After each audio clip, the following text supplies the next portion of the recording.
বিসমিল্লাহির রহমানির রহিম। আসসালামু আলাইকুম প্রিয় শিক্ষার্থীরা, আশা করি তোমরা সবাই ভালো আছো। আজকে তোমাদের জন্য খুবই একটি স্পেশাল ক্লাস। তোমরা যারা গণিত নিয়ে খুবই ভয়ে আছো, তোমাদের সামনে টেস্ট পরীক্ষা, তোমাদের 40 দিন আর হয়তো 35 দিন আছে। তো প্রিয় শিক্ষার্থীরা, তোমরা এই 40 দিন কিভাবে তোমরা গণিতটা কভারেজ করবা? তোমরা এই 40 দিন পড়লে গণিতে ইনশাআল্লাহ A+ পাবা। ঠিক আছে?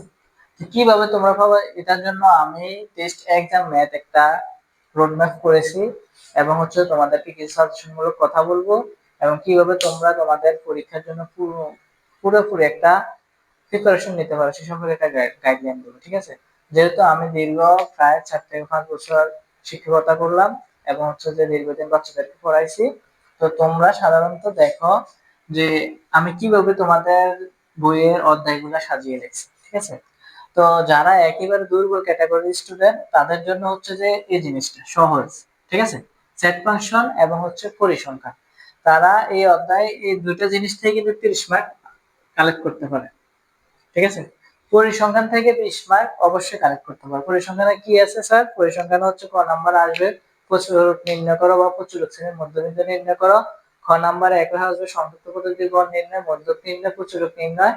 তারপরে ঘ নাম্বারে আয়ত লেখা আসতে পারে, অধিক রেখা আসতে পারে, বহুভুজ আসতে পারে। ঠিক আছে? আর হয়তো তোমার মধ্যক নির্ণয় ক নাম্বার আসতে পারে, আর গড় নির্ণয় আসতে পারে বা পরিসর এর মান নির্ণয় আসতে পারে পরিসংখ্যান থেকে। তো পরিসংখ্যান থেকে 20 মার্ক, আর সেট ফাংশন থেকে তুমি অবশ্যই 10 মার্ক কালেক্ট করতে পারবে যদি সেট ফাংশন থেকে তারা প্রশ্ন করে। তো সেট ফাংশন থেকে কোন কোন অঙ্কগুলো করবা? যে তোমার অঙ্কগুলো সত্যতা যাচাইয়ের অঙ্ক, পাওয়ার সেটের অঙ্ক, শক্তি সেটের অঙ্ক, ডোমব্রাঞ্চের অঙ্ক, এফ অফ এক্স ফাংশনের অঙ্কগুলা। ঠিক আছে? তো এইখান থেকে যারা দুর্বল স্টুডেন্ট, তোমরা তোমাদের এইখানে 30 মার্ক কালেক্ট করতে পারো। খুবই সহজভাবে কিন্তু গণিতে পাস করতে পারো। আর যারা A+ বা গণিতে তুমি 90+ মার্ক আনতে পারো, আনতে চাও, তাহলে তুমি কিভাবে পড়তে হবে সে সম্পর্কেও আমি তোমাদেরকে আজকে গাইডলাইন দেব। তো আমি সাধারণত বলছি সহজ সেট ফাংশন আর পরিসংখ্যান, এখান থেকে আমরা 30 মার্ক কালেক্ট করতে পারি। তো কিভাবে তুমি 30 মার্ক কালেক্ট করবা? বেসিক ক্লিয়ার করতে হবে। ঠিক আছে? বইয়ের বেসিক ক্লিয়ার করতে হবে। বইয়ের যতগুলো অঙ্ক আছে সবগুলো অঙ্ক খুব সুন্দরভাবে বোঝার চেষ্টা করবা, নিজে প্র্যাকটিস করার চেষ্টা করবা, বইয়ের অঙ্কগুলো নিজে নিজে করার চেষ্টা করবা। তুমি হয়তো এক্সাম্পল অঙ্কগুলো দেখবে, বইয়ের উদাহরণ অঙ্কগুলো দেখবে যে কোন প্যাটার্নে, কোন টাইপে, কোন নিয়ম অঙ্কগুলো করছে। ঠিক আছে? তো অনুশীলন অঙ্কগুলো তুমি নিজে নিজে সমাধান করার চেষ্টা করবে। তুমি যখন নিজে নিজে সমাধান করতে পারবা মেইন বইয়ের অনুশীলন, তাহলে তুমি মানে তোমার পরিপূর্ণ বেসিক ক্লিয়ার হয়ে গেছে। তো বেসিক ক্লিয়ার হওয়ার পর তুমি কি করবে? অ্যাডভান্স লেভেল বলতে বোর্ড কোশ্চেন দেখবা।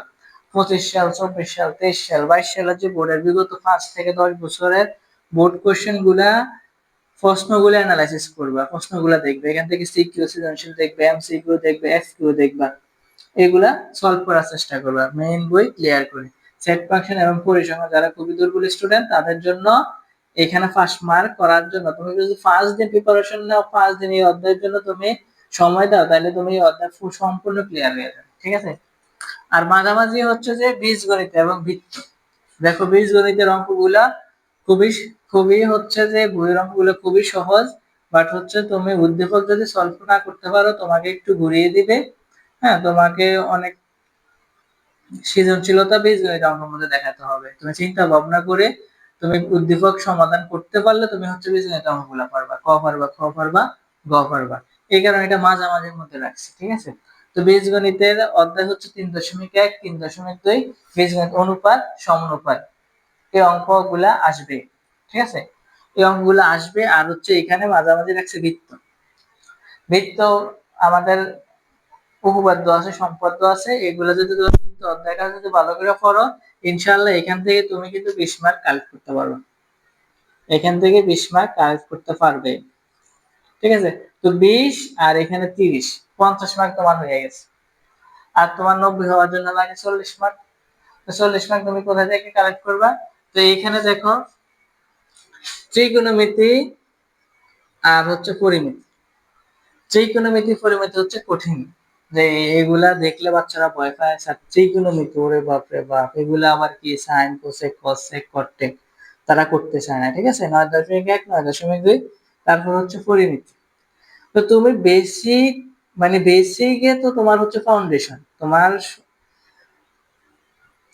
অঙ্কের ফাউন্ডেশন হচ্ছে বেসিক, মানে বইয়ের অঙ্কগুলা, বইয়ের উদাহরণ অঙ্কগুলা বোঝার চেষ্টা করবে, বুঝে অনুশীলনে নিজে নিজে সমাধান করতে পারলে তুমি কোনগুলা পারবা, বোর্ড কোশ্চেন গুলা করতে পারবা। তুমি যদি বইয়ের অঙ্ক সমাধানই করতে না পারো, বইয়ের অঙ্ক একটাই না পারো, তাহলে তুমি বোর্ড কোশ্চেন দেখতে হচ্ছে যে তুমি ভয় পাবা।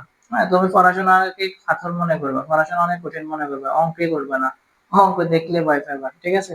তো এইটা না করে তুমি ত্রিকোণমিতির জন্য 20 দিন সময় দিছি, তো ত্রিকোণমিতি 9.1, 9.2 এবং হচ্ছে পরিমিতি।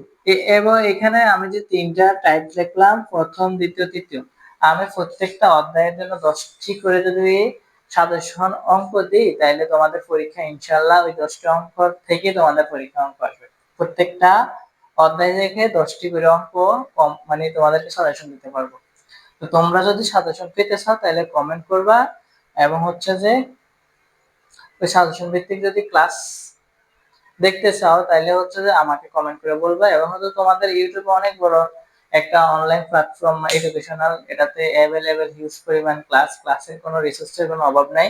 তো তোমরা সাধারণত আমি যে যে অধ্যায়গুলো বলছি ওই অধ্যায়ের উপর ভিত্তি করে ক্লাস দেখতে পারো, হ্যাঁ, প্রিপারেশন নিতে পারো। তো তোমরা এভাবে টেস্ট এক্সামের জন্য একটা গণিতে পরিপূর্ণ প্রিপারেশন নিতে পারবা। এখানে ত্রিকোণমিতি পরিমিতি থেকে আসবে 20 মার্ক, তাহলে তোমার হচ্ছে যে মোটামুটি এখানে 70 মার্ক তুমি কালেক্ট করে ফেলছো। হ্যাঁ, তো তুমি আবার হচ্ছে যে বৃত্ত থেকে আরো দিতে পারো। এখানে বীজগণিত হচ্ছে 10 মার্ক, আর জ্যামিতি হচ্ছে 20 মার্ক।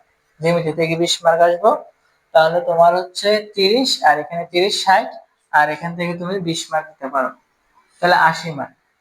আর তোমার হচ্ছে যে সংক্ষিপ্ত থাকবে 20 মার্ক, 100 মার্ক, আর এমসিকিউ তো আছে।